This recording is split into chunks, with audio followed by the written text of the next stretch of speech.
couple of years ago on this channel, we released an annotated score of Nick Drake's Riverman, which is an incredibly beautiful song from the album 5 Leaves Left. And some of you have pointed out that 5 Leaves Left is the ultimate autumn album, and I don't disagree. I think it's a wonderful album. Wonderful because it's full of pensive, mysterious, beautiful, beautiful songs.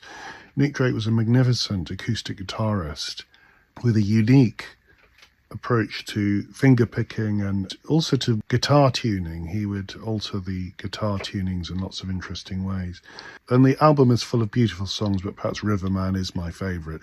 And about 2 years ago, we released an animated video of the song, which has been quite popular on the channel. This is White Bicycles by Joe Boyd, who was the producer of the album. It's quite an interesting memoir of the 1960s and various fascinating recording sessions that Boyd was involved in. He says that for Riverman, they had to find a new orchestrator because the song was too complicated for the guy who was orchestrating the other songs. As a composer, he had scored all those Hammer horror movies, starring vampires in chief Christopher Lee and Barbara Steele. As an orchestrator, Harry was a master mimic. You want Sibelius? He could give you Sibelius. Since Nick wanted Riverman to sound like Delius, isn't that interesting? Nick Drake wanted it to sound like Delius. Harry was our man. Nick and I went to visit Robinson at his house hidden in the middle of Barnes Common.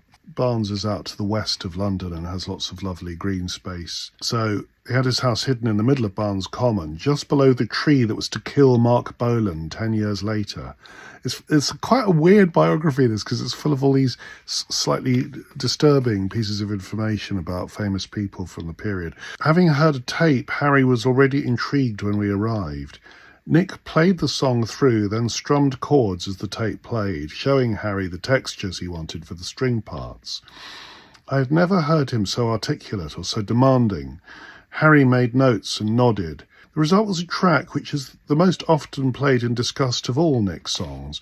Whenever I saw Harry in later years, he would talk about the day we recorded it, with Nick surrounded by the orchestra playing and singing, while Harry conducted, just like Nelson Riddle and Frank Sinatra. So there's an interesting account of Nick Drake in all his splendour, really, working with the string arranger Harry Robinson on the masterpiece that is Riverman from the album 5 Leaves Left. And if you haven't seen our video, check it out. The link is below.